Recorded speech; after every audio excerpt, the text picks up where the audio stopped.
Bonjour à toutes et à tous. J'ai la joie ce matin de pouvoir partager ce moment de méditation avec vous. Je reviens quelques instants sur la méditation d'hier matin par notre frère Marc-Henri et de cette nouvelle réjouissante et rassurante. Marc-Henri nous a encore démontré hier par la parole que nous avons l'assurance de détenir le salut sans le perdre.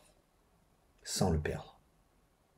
Si, toutefois, nous l'avons vraiment acquis. Marc-Henri nous a bien exposé le contexte de cette lettre aux Hébreux. Et il nous a surtout défini les destinataires de cette lettre aux Hébreux. Et c'est intéressant.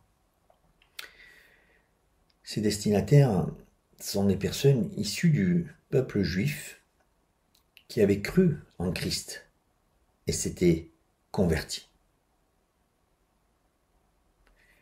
Ou peut-être devrais-je dire au moins une partie d'entre eux s'étaient réellement convertis. Ce matin, je poursuis avec les versets 7 et 8 que je lis. Lorsqu'une terre est abreuvée par la pluie qui tombe souvent sur elle, et qu'elle produit une herbe utile à ceux pour qui elle est cultivée, elle participe à la bénédiction de Dieu. Mais si elle produit des épines et des chardons, elle est réprouvée et près d'être maudite.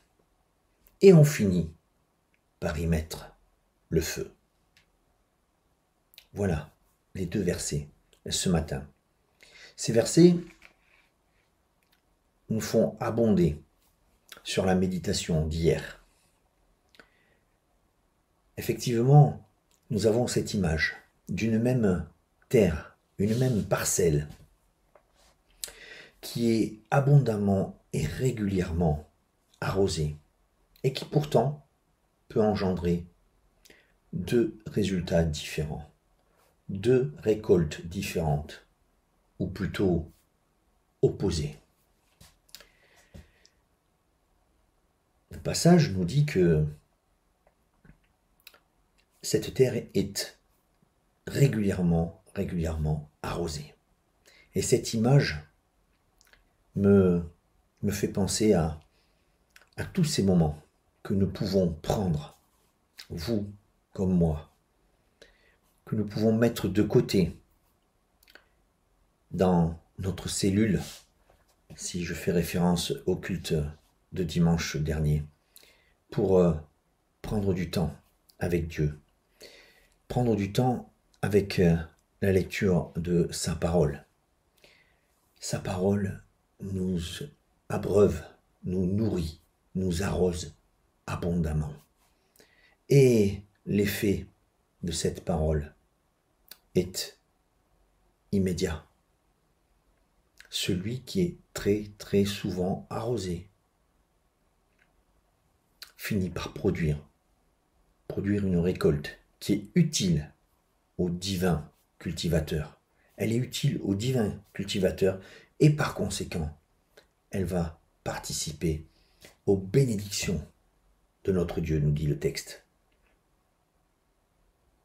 Mais si elle produit des épines et des chardons,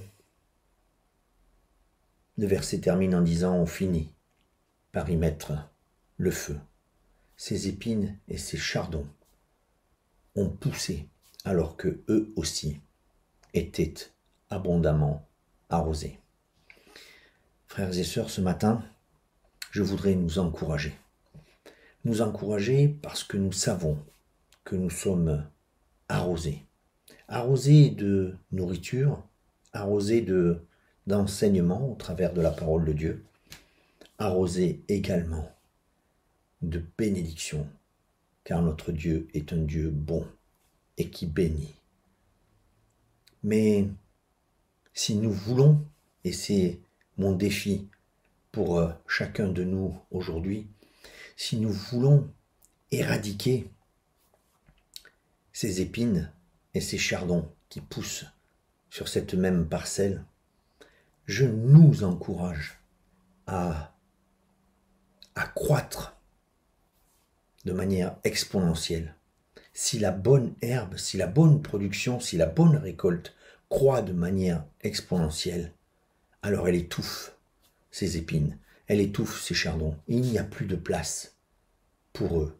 Et seule la vraie récolte, celle qui plaît au divin cultivateur, a lieu d'être sur cette terre.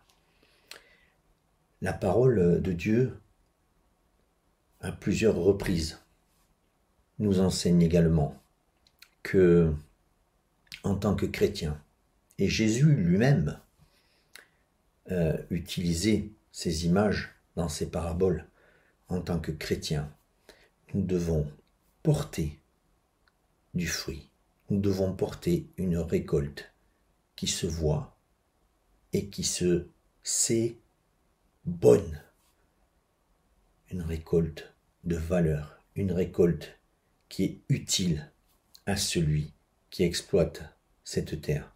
Frères et sœurs, je vous encourage pour cette journée et pour celle d'après à venir encore chercher de l'arrosage dans la parole, à venir chercher de l'arrosage dans la prière, dans ces moments que l'on passe avec notre Dieu en relation directe. Et puis cet arrosage, le transformer en récolte pour que les fruits soient agréables à notre divin cultivateur. Je vous mets au défi pour cette journée d'être ces porteurs de fruits et que le Seigneur nous permette, à vous et à moi, d'en faire l'expérience aujourd'hui même. Bonne journée à tous et que le Seigneur vous bénisse.